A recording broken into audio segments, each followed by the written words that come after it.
Bonjour à tous, bienvenue sur la chaîne Voir Autrement NC, la chaîne qui donne la parole à l'handicap. Ben voilà, une nouvelle vidéo où on va parler justement aux collectifs handicap qui sont représentés là aujourd'hui avec le président. Bonjour Monsieur le Président. Bonjour Michel, merci d'être toujours présent pour nous faire connaître. De rien, toujours avec plaisir. Nous avons la nouvelle coordinatrice du projet du collectif handicap, Amandine, bonjour. Bonjour. Et puis bien sûr le responsable, Hugo. Bonjour Hugo. Bonjour YouTube. Et puis bien sûr là nous avons un représentant du Robinson, Alexandre. Bonjour Alexandre. Bonjour. Et puis nous avons toujours notre animateur de toujours. Comment son lui, c'est difficile. Voilà, donc Jean-Michel. Oui. Bonjour Jean-Michel. Merci monsieur le youtubeur. Donc j'oublie pas aussi en partenariat avec la radio Jido pour l'émission Handispic et puis l'association Les Robinsons. Et puis surtout ne pas oublier notre sponsor, l'ASFAC. Tout l'univers de l'automobile se trouve à l'ASFAC. Donc si ce n'est pas encore fait, abonnez-vous, c'est gratuit. Cliquez sur la petite cloche pour recevoir une notification. Et je vous dis à tout de suite pour la suite de la vidéo.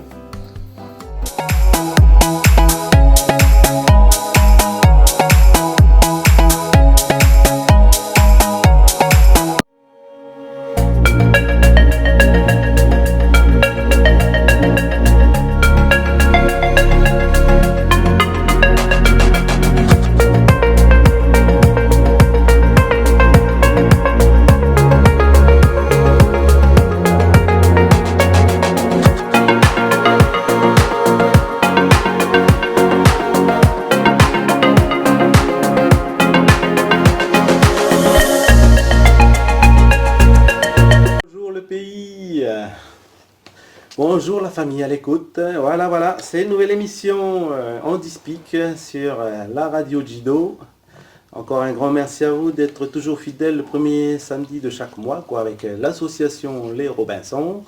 Et merci encore à Radio Jido de toujours ouvrir la porte de sa case sur les ondes afin de vous partager le monde du handicap.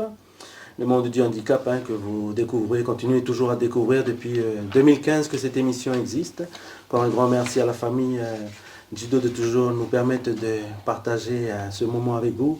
Là, vous qui êtes sur nos 33 communes, nos 8 terres coutumières, nos 3 provinces, humilité, respect, salutations et voilà, force à vous tous là où vous êtes pour ce bon matin où il fait beau.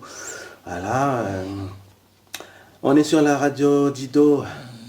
On va quand même remercier aussi parce que voilà, on est sur la radio Jido et par temps de crise, on veut faire un petit clin d'œil quand même à notre sponsor qui nous permet de venir sur les ondes et puis d'aussi aider à Jido aussi à notre niveau. Donc on salue la SFAC qui est notre soutien pour venir parler du handicap sur les ondes.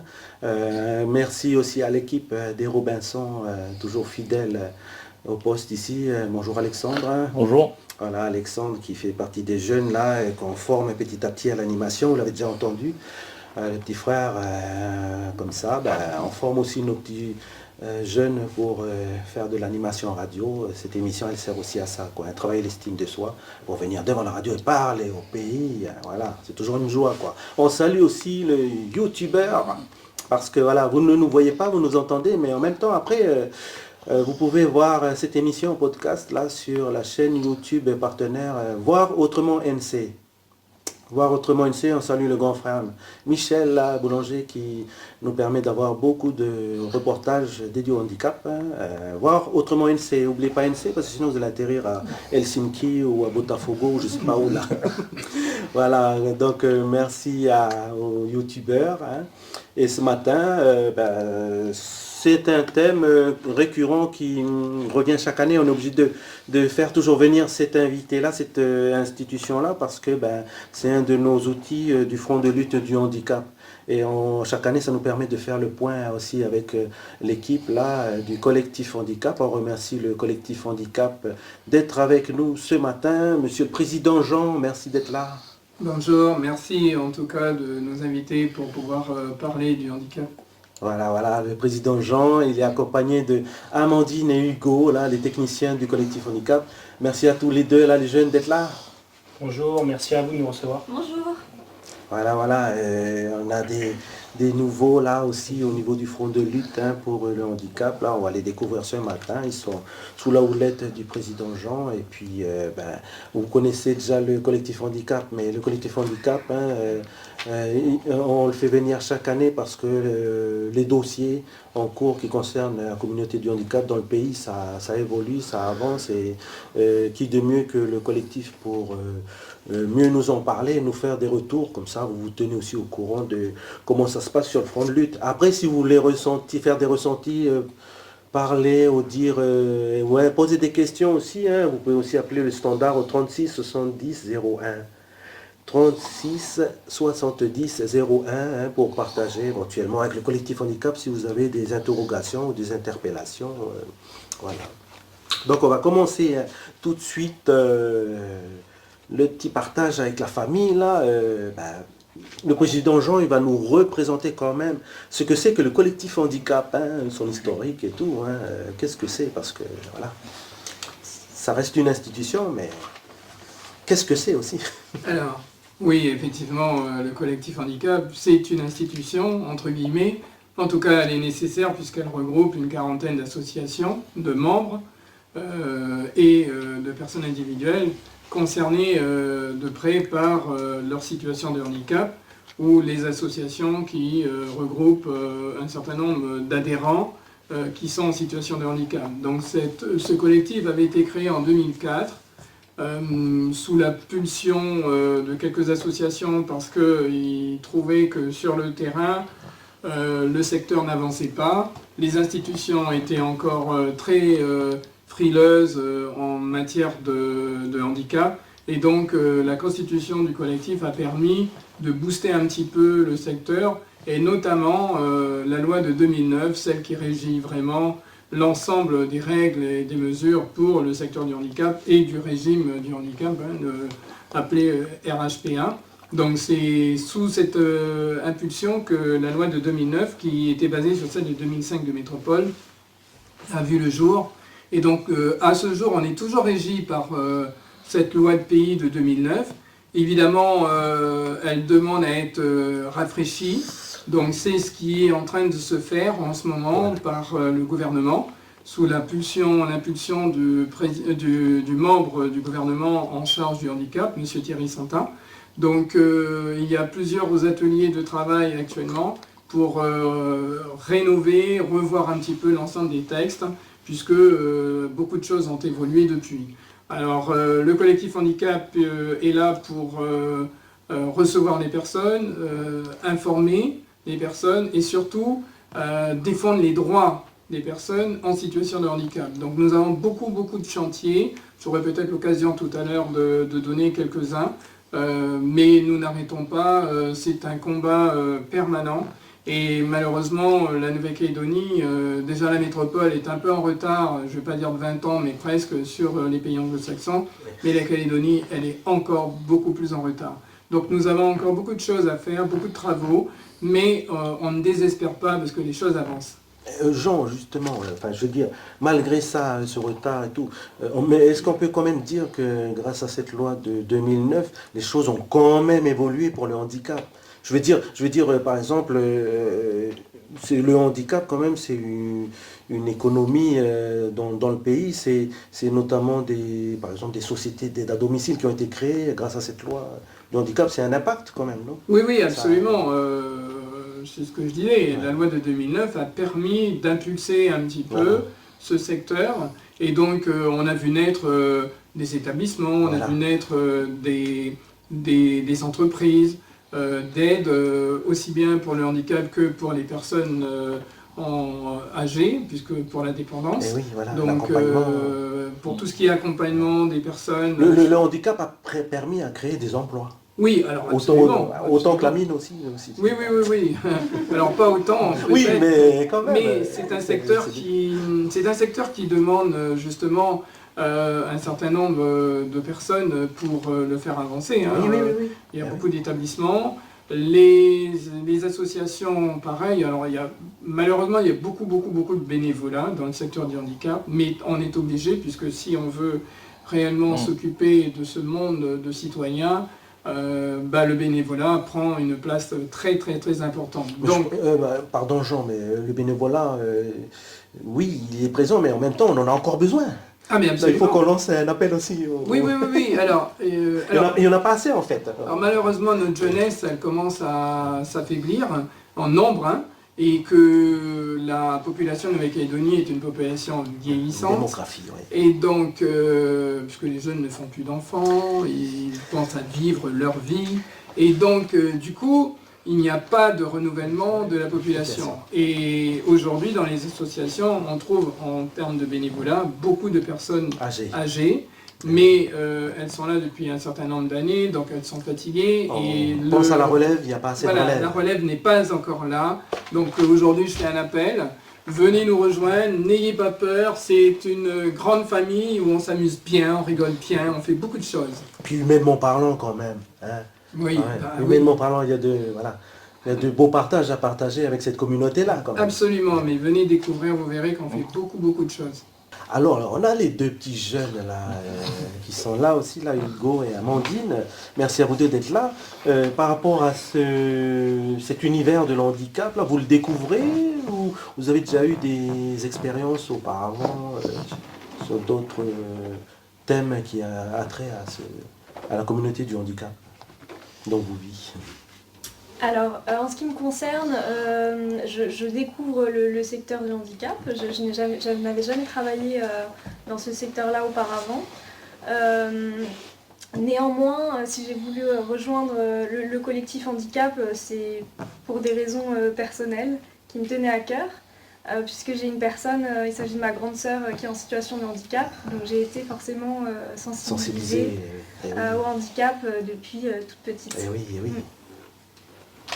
Donc du coup, pour ma part, c'est un peu la même chose qu'Amandine. Je n'avais jamais travaillé auparavant dans le milieu du handicap. Donc j'ai rejoint moi l'association il y a tout juste, on va dire, un mois. Donc j'ai pris le poste de responsable, donc c'est tout récent. Et c'est un peu la même chose. J'ai aussi dans ma famille des personnes qui sont en situation de handicap. Et donc l'idée c'était aussi de pouvoir prendre un poste qui permette de faire avancer les choses sur ce sujet et puis de découvrir un univers qui m'était assez inconnu. Bien que j'étais un peu sensibilisé à ce genre de choses. Mais donc donc nous c'est tout récent pour nous. Et donc on espère pouvoir faire avancer de nombreux dossiers sur lesquels on travaille actuellement. Donc, on aura l'occasion, je pense, d'en parler ce matin. On compte sur vous les jeunes, hein. Merci de venir renforcer le front de lutte. Monsieur le Président, en nombre de chiffres, le handicap ici, ça coûte combien au territoire et surtout on est combien? Alors, malheureusement, les recensements ne sont pas présents pour qu'on ait une exactitude du nombre de personnes en situation de handicap. En tout cas, celles qui ont été déclarées et reconnues en situation de handicap, on est un peu plus de 10 000.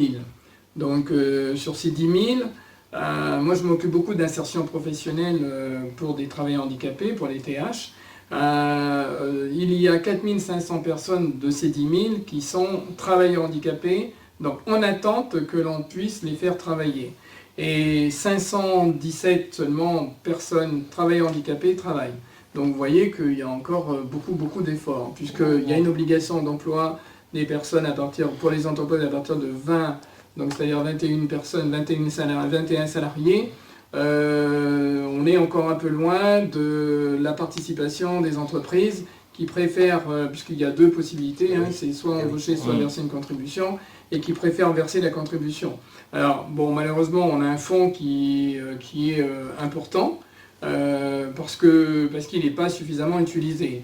Dernièrement, avec la DAS et le Conseil du handicap, nous avons mis en place un référentiel à peu près de 14 mesures pour lesquelles on utilise ce fonds pour venir en aide des travailleurs handicapés. Alors ça concerne vraiment les travailleurs handicapés, hein, donc avec des remboursements de cotisations patronales pour les entreprises, avec une aide pour le transport, l'aménagement dans les bureaux. Alors voilà, il y a c'est un référentiel qu'on peut trouver sur le site handicap.nc, hein, je rappelle. Après, le coût du RHPA, du régime du handicap et de la dépendance, il est de plus de 10 milliards aujourd'hui. Donc il y a quelques années, quand j'ai commencé à m'en occuper, il y a un peu plus de 4 ans, il était à 7 milliards. Aujourd'hui, il y a 10 milliards. Alors, j'attire l'attention sur ce montant-là parce que au niveau du gouvernement et de la CAFAD qui gère le côté finance du régime, on dit oui, ça augmente, ça augmente. Alors, je tiens à signaler que ce n'est pas le handicap qui fait monter le régime, mais bien la dépendance. Parce que j'ai déjà demandé depuis un certain temps de séparer les deux, c'est régime handicap et personnes dépendantes. Les personnes dépendantes, c'est les personnes âgées? Les personnes âgées, alors, et principalement les personnes âgées. Et donc effectivement, comme beaucoup de personnes, on a à peu près 35 000 personnes à la retraite. Donc effectivement, dans ces personnes à la retraite, un certain nombre deviennent dépendantes. Et donc le régime vient aider les familles ou les situations des personnes dépendantes. Donc le montant, il monte chaque année, puisque, comme je disais tout à l'heure, la population est vieillissante. Et donc, c'est ce côté-là, cette partie-là, qui fait augmenter le régime. Et il serait intéressant, vraiment, d'analyser réellement le coût du handicap en Nouvelle-Calédonie. Mais je pense que la DAS, elle est avec le membre du gouvernement, ils sont en projet ils sont dessus et je pense qu'ils vont le faire parce qu'il y a une nécessité. Et en plus, on a besoin de connaître vraiment notre population. Au niveau international, on donne la population, grosso modo, du handicap est toujours entre 10 et 12% des populations. Donc on peut penser qu'aujourd'hui, sur 270 000 habitants, vous faites le calcul. De la population qui est en situation de handicap. Et en Calédonie, on est autour du 3-4%. Donc on peut imaginer qu'on peut doubler le chiffre. On peut imaginer là on est à 10 000 personnes. On peut imaginer peut-être 20 000 au moins. Mais donc du coup, ce sont les personnes qui se sont fait reconnaître. Et ce n'est pas la totalité du nombre de personnes en situation de handicap. On est autour de 10% dans la plupart des pays. Donc il n'y a pas de raison qu'en Calédonie, ça ne soit pas le cas. Voilà. Et en fait, Président Jean, peut-être que c'est compliqué de faire les démarches. Alors, explique un peu comment on fait les démarches pour se faire reconnaître. Alors, malheureusement, le handicap, ce n'est pas... là, on vient de faire un forum où on parlait de changeant le regard. Malheureusement, le handicap, les gens sont toujours un petit peu hésitants. Les personnes en situation de handicap ne veulent pas se faire connaître. Pour des raisons, puisque on a toujours dit par les temps passés que c'était une maladie et qu'on cachait les gens. Nous, on sillonne un petit peu l'ensemble du territoire, et quand on va dans le nord ou dans les îles, on trouve des personnes qui ne sont jamais fait connaître parce qu'elles sont handicapées et tout, mais parce que les familles entre guillemets les cachent, ou en tout cas ils sont pas visibles. Et donc on peut penser que c'est pour ça que la population réelle du handicap. Après, on a un moyen pour recenser, c'est qu'on a déjà alerté les services de l'État sur le prochain recensement. Voilà, il va avoir prochain lieu, recensement qui va avoir lieu prochainement. Oui. Voilà, il faut une case pour dire est-ce que dans la famille, nous avons une personne en situation de handicap. On n'a pas besoin de détailler, mais en tout cas, cocher et dire oui si c'est un mineur, un majeur. Mais ça, on a besoin de connaître, parce que si on veut faire des actions et améliorer la situation de cette population, il faut quantifier exactement le nombre de personnes en situation de handicap. Oui, parce qu'il est difficile d'avoir des chiffres, apparemment. Alors, nous avons quelques chiffres, nous avons des chiffres basés sur ce que nous connaissons et les personnes qui se font connaître, mais là encore, c'est pareil, dans l'insertion professionnelle, par exemple, il y a beaucoup de personnes, alors 80% des personnes en situation de handicap ont un handicap invisible. Voilà. Il n'y a que 20%, c'est une norme internationale, 20% des personnes en situation de handicap ont un handicap visible.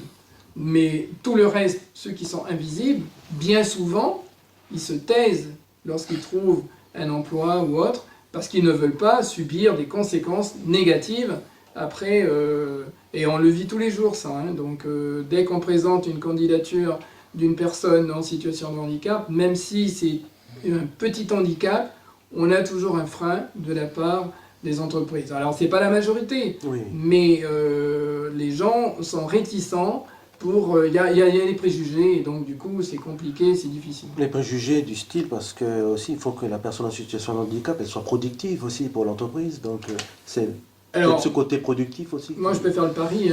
Dans une situation d'entreprise, on peut comparer. On peut mettre une personne bien entendu, ça dépend du handicap, mais une personne en situation de handicap et une personne valide, on verra laquelle est plus productive.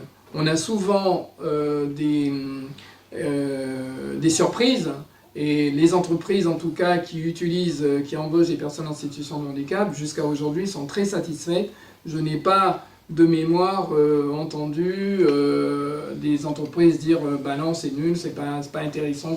Là, qu'on nous rabâche. Absolument, puisque aujourd'hui, je le disais tout à l'heure, il y a 4500 personnes TH en attente de trouver un emploi. Et comme la situation économique, elle est affaiblie, forcément, les entreprises ne sont pas ouvertes pour aller faire de l'embauche du secteur du handicap, parce que derrière, ça demande quand même un petit peu d'attention, ça demande soit de l'aménagement, mais de l'aménagement qui peut être pris en charge, mais quand bien même. Et puis, les entreprises, elles ne savent même pas aujourd'hui si elles vont perdurer sur les 2 années qui viennent. Donc, à mon avis, on n'est pas dans une belle situation pour impulser l'utilisation des personnes travaillant handicapées. En plus, nous avons Amandine, la seule femme présente là sur l'antenne, au niveau de nos femmes en situation de handicap. Le collectif handicap fait aussi un travail pour défendre le droit des femmes en situation de handicap. Oui, bien sûr. C'est un sujet qui nous tient beaucoup à cœur au sein du collectif. On organise beaucoup de projets autour du droit des femmes en situation de handicap. Cette année, on organise notamment un concours d'éloquence sur le thème Femmes et handicap, droit, liberté et dignité. On va également organiser un théâtre forum pour sensibiliser sur les violences sexistes et sexuelles envers les femmes en situation de handicap. Donc tout un tas de projets qui a pour objectif de sensibiliser. Et bien sûr, lors de nos permanences d'information au droit qu'on organise le mardi et vendredi matin au collectif handicap, nous accueillons toute personne, mais bien évidemment aussi des femmes que nous accompagnons pour répondre à leurs problématiques. Par rapport à ces femmes-là, comme on parlait d'emploi, là, est-ce qu'elles réussissent aussi à quand même se faire insérer? Il y a quand même beaucoup de femmes insérées professionnellement parlant. Alors, c'est d'autant plus difficile en tant que femme en situation de handicap à s'insérer dans le monde professionnel. Ça, c'est une certitude. Après, une personne en situation de handicap a déjà des barrières supplémentaires pour s'insérer dans le monde professionnel. Mais être une femme, c'est la double peine, la double discrimination. On parle souvent de double discrimination. Parce qu'on additionne en fait les barrières. Par rapport au travail du collectif handicap, sur l'année 2023, est-ce que vous avez un bilan à faire sur ce qui s'est passé l'année dernière pour le collectif handicap? Qu'est-ce qui a été fait sur le terrain? Qu'est-ce qu'on a obtenu? Alors, je peux parler sur la partie projet, puisque c'est oui. en charge des projets Pas de du souci. collectif. Donc sur l'année 2023, on a organisé les ateliers emploi, qui sont donc des formations à destination des travailleurs handicapés pour les aider à s'insérer dans le monde professionnel. Donc c'est une action que le collectif mène depuis 2016 et donc qui est menée chaque année et qu'on a à cœur de reprogrammer tous les ans. Cette année aussi, on a prévu d'organiser donc les ateliers emploi à Lifou et à Touault. Et donc il y a une session aussi qui s'est faite en début d'année à Nouméa. D'accord, vous décentralisez. Voilà, exactement. En 2023, on a également organisé des permanences d'information au droit délocalisées. Nous sommes partis à l'île des Pins notamment grâce au dispositif le bus Aller Vert, qui est un dispositif porté par la Croix-Rouge. Voilà, et nous avons continué les actions de sensibilisation en milieu scolaire, en entreprise également. et des événements comme des ciné-débats, des tables rondes pour apporter l'information sur des thématiques bien précises. Notamment par exemple une table ronde qui a été réalisée à la fois sur le thème de la gestion des tutelles. On vient d'évoquer la situation des femmes par rapport au handicap, mais en même temps aussi au sein du collectif handicap, on a aussi entre guillemets une section jeune, ou plutôt une commission qui a un de ses représentants aussi ici à l'antenne, Monsieur Alexandre. Est-ce que tu peux nous en dire un mot? Oui, bien sûr. Ces jeunes. Effectivement, depuis 2021, si je ne dis pas de bêtises, depuis juillet 2021, on a monté cette commission jeune pour justement apporter un peu un nouveau regard sur le monde du handicap, c'est-à-dire des nouveaux projets, une nouvelle impulsion. D'ailleurs, je profite de ce moment-là pour dire aussi qu'on est à la recherche de bénévoles.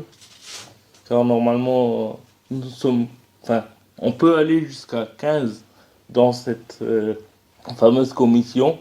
Et nous sommes que 5 si je ne dis pas de bêtises. Donc voilà, nous sommes à la recherche de bénévoles. Et nous essayons de changer le regard du monde du handicap, notamment par des petites choses. Hein. On va pas faire des gros projets. Mais pour l'instant, des micro-trottoirs ou des choses comme ça. Donc, venez vous renseigner sur cette commission. Je pense que ça pourrait intéresser pas mal de jeunes. Alors, Alexandre, quand tu dis jeune, c'est jusqu'à quel âge quand on est jeune quoi. À 40 ans, on est déjà moins jeune. Mais non. Je veux dire, tu lances un appel aux jeunes en situation de handicap pour qu'ils viennent renforcer la commission. C'est ça, c'est 18-30 ans, si je ne dis pas de bêtises. Voilà, on cherche aussi tout type de handicap parce qu'il y a pas mal de personnes en situation de handicap moteur, entre guillemets. Et on veut diversifier justement cette commission. Donc voilà, l'appel est lancé. Et là, pour 2024 ou 2025, là, les perspectives de cette commission, c'est quoi? Enfin, je veux dire, il y a des projets. Les perspectives de cette commission, c'est de monter des projets un peu, on va dire, innovants, genre des micro-trottoirs, enfin, innovants, oui, un genre de micro-trottoir, par exemple, qui pourrait aussi changer le regard sur le handicap, sur certains thèmes, par exemple l'emploi des personnes en situation de handicap, ou bien l'accessibilité de la ville, par exemple, ou bien d'autres thèmes que voilà. C'est juste 2-3 petits exemples comme ça. Voilà. Bravo les jeunes. Hein. Merci beaucoup. Le collectif handicap n'est pas que sur un travail territorial. Il y a aussi au niveau régional où on parle de PDF. Qu'est-ce que c'est que le PDF et quel est le travail qui est fait par le collectif handicap au niveau des collègues au niveau régional? Alors, merci de parler du PDF, qui est le Pacific Disability Forum, est une organisation insulaire qui est financée à 80% par l'Australie, la Nouvelle-Zélande et les États-Unis. Il est basé à Suva. Actuellement, il crèche dans un immeuble de l'ONU, mais on a pour projet de lui faire un siège, construire un bâtiment avec un certain nombre de pièces pour les personnes en situation de handicap. Dans le PDF, moi j'y suis depuis l'année dernière dans le bureau exécutif. Je suis membre du bureau exécutif du conseil d'administration qui gère tous les pays de la région. Donc il m'arrive d'aller à Suva ou à Nandi pour travailler. Alors c'est tout en anglais, mais c'est très intéressant. Et vous avez tous les pays de la région, aussi bien les Samoa, les îles Marshall, Fidji, il y a la Polynésie, il y a les Salomon, la Papouasie, donc, et la Nouvelle-Calédonie est membre. Donc, enfin, le collectif a un poste. Et donc, on se penche sur un ensemble de mesures à mettre en place pour la vie de tous les jours de toutes ces populations. Alors, il y a un projet que nous avons commencé l'année dernière, qui est actuellement en cours, c'est l'inclusivité dans les élections pour les personnes en situation de handicap. Donc on s'est basé sur l'expérience des îles Fidji, qui en décembre 2022 ont fait des élections et ont mis en place des règles et des mesures pour les personnes en situation de handicap. Donc on a été approché via la CPS, qui est notre support pour faire avancer ce dossier. Nous avons donc bien entendu impliqué, puisque c'est du ressort de l'État, donc l'État est impliqué dans le gouvernement et également un peu les provinces et les communes, puisque c'est surtout les communes après en finalité qui tiennent les bureaux de vote. Donc nous sommes actuellement en cours de mise en place et d'analyse des mesures qui pourront être faites. Nous avons fait il y a une dizaine de jours une grande rencontre à la CPS avec des témoignages de gens qui ont pu bénéficier de ces mesures. Nous avons eu également, donc la Polynésie française et Wallis-et-Futuna sont intéressés. Il est question d'abord, nous, la Nouvelle-Calédonie, de démarrer cette inclusivité électorale et pour après y associer Wallis-et-Futuna et la Polynésie française. Les personnes qui nous entourent soient sensibles et nous aident à avancer. Donc aujourd'hui, avec le PDF, on a un poids supplémentaire. Moi, il faut que je vois avec le gouvernement comment, puisqu'on a plusieurs cabinets au gouvernement qui pourraient être intéressés, avec des événements qu'on pourrait mettre en place avec les pays de la région. Donc le PDF est assez puissant parce qu'il regroupe vraiment une grande quantité de personnes en situation de handicap et il est partout.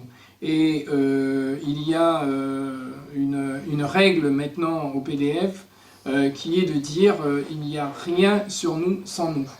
Et nous défendons le principe que toutes les personnes en situation de handicap, quand on veut travailler ou faire avancer les choses, il faut impliquer également les personnes en situation de handicap dans les commissions, dans les réunions, au niveau des institutions. Il faut que les personnes en situation de handicap soient représentées par des personnes en situation de handicap, parce que bien souvent, je ne devrais pas le dire, mais bien souvent, ici en Calédonie, on trouve des commissions qui travaillent sur le handicap, mais je suis étonné, il n'y a personne en situation de handicap dans ces commissions. Donc c'est un peu fort de café, parce que, je ne dis pas qu'ils ne pourraient pas comprendre, mais si on veut vraiment avoir une image agréable dans ces commissions, il faudrait quand même inclure des personnes en situation de handicap. Peut-être ça ira vers une agence du handicap, mais le guichet unique qui était prévu dans le schéma directeur du handicap, qui n'est toujours pas voté, approuvé par le Congrès. Bon, je rappelle, ça fait déjà 3 ans, presque 4 ans maintenant, qu'il est fini. Bon, il va être obsolète, notre schéma directeur du handicap, parce que comme en Calédonie, tout est long. Oui. Donc, malheureusement... Alors, pour répondre à cette question, oui, le membre du gouvernement, Thierry Santa, a fait en sorte que, d'ici la fin d'année, un guichet unique, qui va s'appeler Maison calédonienne de l'autonomie, MCA, qui va certainement regrouper un certain nombre de services du handicap en son sein pour s'occuper du secteur du handicap. Donc on va retrouver la CEJH, qui est la commission qui s'occupe du reclassement des enfants mineurs, le CHD, et un certain nombre de services aujourd'hui sous la coupe de la DAS seront sur son projet, seront incluses inclus dans ce guichet unique, entre guillemets. Oui. Donc, il a aussi soulevé aussi sur les autres thématiques, l'insertion professionnelle et tout. Là, ce sont des chantiers qui sont sur le terrain, qui mettent du temps à avoir une assise au sein de notre société. Le collectif handicap, de toute façon, hein, il lâche rien sur tous ces combats-là. Hein, on reste non, et puis on est content, on a des jeunes maintenant avec nous. Voilà. Donc ils sont encore avec plein de vivacité, Voilà. ils sont encore tout récents, donc ils vont aller au-devant pour nous et puis ils vont nous aider. Donc, Si je peux aussi me permettre de faire un petit vas-y, point Hugo, du coup, vas-y. sur les projets Voilà, les 2024, perspectives, là. parce que comme Monsieur le Président l'a rappelé, il y a des gros chantiers, on est sur des grandes thématiques. On a beaucoup parlé là, dans la première partie de l'émission de l'emploi des TH, des travailleurs handicapés. C'est vrai qu'actuellement le collectif handicap est investi sur cette thématique-là, notamment avec le gouvernement et d'autres acteurs, où il y a un projet d'entreprise adaptée. On travaille sur la mise en place d'une entreprise adaptée, donc ça c'est un dispositif qui existe déjà en France. Et donc l'idée c'est d'avoir une entreprise où il y aurait à minima 55% des effectifs de production de travailleurs handicapés. Donc ce serait une entreprise qui serait plutôt dans un milieu ordinaire, donc on sortirait du milieu protégé, et ce serait donc une entreprise lambda avec une création de richesse, un business plan. Donc le but c'est de créer de la valeur, d'être rentable. On n'y passe sur des SEA, des structures d'emploi adaptées ou des structures d'insertion par le travail. C'est vraiment de créer de la richesse en employant des travailleurs handicapés. Donc la Calédonie travaille sur ce dispositif-là avec de nombreux acteurs. On l'a aussi rappelé tout à l'heure, Monsieur le Président l'a rappelé sur l'inclusion électorale. Donc c'est vrai que c'est un sujet qui est d'actualité puisque en Calédonie on attend des élections provinciales qui devraient arriver incessamment sous peu. Et on souhaiterait que lors de ces prochaines élections, un grand nombre de personnes en situation de handicap puissent jouir de leurs droits civiques et puissent voter à ce moment-là. Donc on travaille sur ces thématiques-là. Le gouvernement a lancé récemment aussi une feuille de route sur l'inclusion numérique, parce qu'aujourd'hui il y a une fracture du numérique qui existe en Calédonie, et les personnes en situation de handicap sont aussi éloignées de toutes ces, on va dire, de ces facilités qu'on a aujourd'hui avec le numérique. Tout se dématérialise, et du coup l'idée c'est d'inclure dans cette feuille de route calédonienne portée par le gouvernement les personnes en situation de handicap. Il y a aussi un autre sujet, le collectif avec l'Université de la Nouvelle-Calédonie travaille aussi sur un DU handicap, un diplôme universitaire, qui devrait voir le jour à la rentrée 2025. Donc l'idée ce serait de former des personnels en entreprise, des étudiants, des gens du milieu du secteur du handicap, à accompagner, à former dans les entreprises pour l'accueil, pour des personnes en situation de handicap. Donc c'est vraiment un diplôme universitaire il y a 130 heures de formation sur plusieurs mois, donc c'est diplômant, et ça permettrait à ces personnes-là d'avoir les outils nécessaires en entreprise et dans le milieu du travail pour accueillir les personnes en situation de handicap et pour pouvoir développer l'insertion professionnelle et tout un tas d'autres choses. Donc ça, on va dire que c'est les trois gros chantiers. Il y en a plein d'autres. On travaille aussi sur la réforme du RHPA, on en a un peu parlé au début.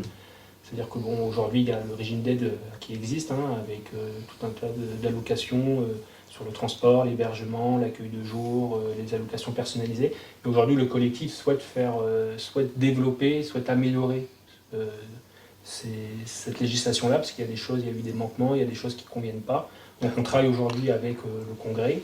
On a rencontré déjà le cabinet de Mme Ruffnac. En mi-avril, on a rencontré le cabinet de M. Tokumoui. Et on essaye du coup de travailler sur cette thématique pour faire évoluer le régime d'aide afin qu'il soit plus efficient et qu'il réponde mieux aux attentes des personnes en situation de handicap dans les aides allouées. Donc voilà, il y a différents sujets, c'est assez large.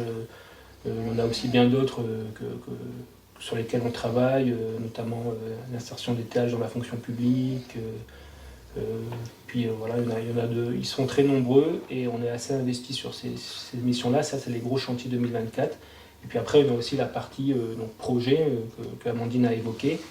Et donc peut-être qu'on a un projet là assez innovant qui pourrait voir le jour, c'est le projet Graal. Peut-être qu'Amandine elle peut nous en parler, et donc je vous laisse la parole. Oui, alors effectivement, on travaille sur un projet qui va s'appeler Handi-Tourisme et qui a pour objectif de recenser tous les lieux touristiques et de loisirs accessibles aux personnes en situation de handicap sur l'ensemble du territoire de la Nouvelle-Calédonie. Donc c'est un projet qui va prendre un petit peu de temps puisqu'il y a un gros travail de recensement pour qu'en fait toutes ces informations soient centralisées sur une même application. Pour faciliter justement l'accès aux lieux touristiques, culturels pour les personnes en situation de handicap. Aussi bien les touristes qui viennent en Nouvelle-Calédonie que les personnes résidentes. Aussi, il a aussi le frein financier, quoi. Est-ce qu'il serait possible que les personnes en situation de handicap puissent bénéficier de prix, enfin je ne sais pas, un président, si c'est possible, de voir avec éventuellement les organismes comme l'OPT pour rendre plus accessibles les prix pour que les personnes en situation de handicap puissent avoir accès à Internet moins onéreusement. Dans ce projet numérique, alors, toutes les provinces sont impliquées, le gouvernement est impliqué, puisque c'est un projet territoire, sur l'ensemble des responsables. L'OPT s'engage à mettre des bornes un peu partout pour l'utilisation du numérique, pour les personnes qui n'ont pas demeure de matériel informatique. Mais bien entendu, une fois que ça sera réalisé, je pense que l'étape suivante, ça sera de faciliter l'accès ou l'achat de matériel permettant aux personnes d'utiliser et d'accéder à tous les services qui seront dématérialisés. Donc aujourd'hui, je sais pas, mais bon, vu qu'il y a une bagarre au niveau de l'OPT pour tout ce qui est accès fournisseurs internet et tout, peut-être on peut espérer que les choses s'améliorent d'ici l'année prochaine. C'est sûr que la dématérialisation pour une personne en situation de handicap, c'est plus pratique. Elle n'a pas à bouger, à aller dans les administrations pour faire ses démarches. Voilà, comme l'a dit Hugo, c'est important pour cette population parce qu'effectivement, pour ceux qui sont par exemple les PMR, pour eux, vu la difficulté qu'il y a et dans les transports, parce qu'il n'y a pas de transport ici en Calédonie pour les personnes en situation de handicap, déjà à partir d'un certain nombre d'une certaine heure, parce qu'à partir de 18 h c'est mort, il n'y a rien, donc elles sont un peu prisonnières de leur situation. Mais ça va peut-être changer la vie, quand bien même, d'un certain nombre de personnes en situation de handicap quand même. Le numérique aussi, c'est dans l'air du temps. Rien que l'association Les Robinsons, pour vous donner un exemple, des réunions de bureau se retrouvaient à se mobiliser sur un lieu, par exemple au collectif handicap.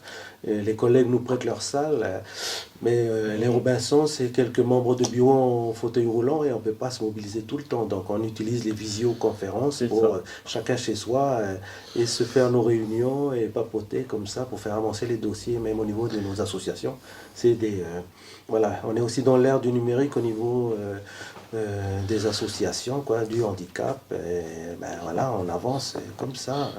Et les amis, malheureusement, le temps passe tellement vite que on est déjà sur la conclusion. Donc, on va donner le mot à chacun pour un dernier ressenti et puis un dernier message à la famille à l'écoute. Monsieur Alexandre, à toi la primeur. Un petit mot là pour dire tata à la famille. Déjà, merci pour cette émission. Merci au collectif d'être venu. Et puis, c'est toujours avec plaisir que je participe à ces émissions-là. Parce que, aussi petit que l'on est, il faut toujours faire avancer le monde du handicap. Donc, voilà. Merci pour tout. Merci, monsieur Alexandre. Mon cher Hugo, une petite pensée là pour la famille. Oui, déjà merci pour l'invitation. C'est la première fois que je participe à cette émission. J'imagine qu'il y en aura d'autres dans l'année et ce sera avec plaisir de revenir. Donc comme vous avez pu le voir, on a des gros chantiers cette année. Donc nous, le collectif, on est une petite équipe hein, avec Amandine, le bureau, le président. Et on est chacun investi pour essayer de mener les projets à terme et puis de faire en sorte que les choses évoluent. Bon, il y a plein d'autres sujets dont on n'a pas pu discuter, sur les problématiques de scolarité, sur plein d'autres choses qui sont aussi très importants. Et le collectif est impliqué dans ces sujets-là. L'école, l'éducation, c'est aussi un pan de la vie des gens qui est conséquent. Et donc du coup, on est investi et on continuera à mener ce genre de combat. Et je vais laisser la parole à Amandine. Si elle veut. Oh, Letty, go. Merci à vous. Merci beaucoup pour votre accueil. Pour le mot de la fin, j'aimerais mettre l'accent sur le fait que l'association elle est ouverte à toute personne qui le souhaite, qui souhaite avoir des informations sur les droits des personnes en situation de handicap. L'association donc, est ouverte au public le mardi et vendredi matin de 8h30 à 11h30. Donc n'hésitez pas à venir nous rendre visite. Nous sommes basés baie de l'Orphelinat.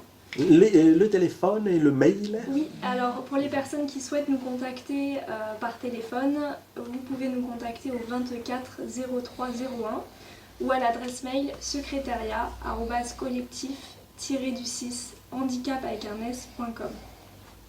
Voilà, n'hésitez pas. Letty, Amandine. Alors le mot de la fin pour Monsieur le Président. Merci.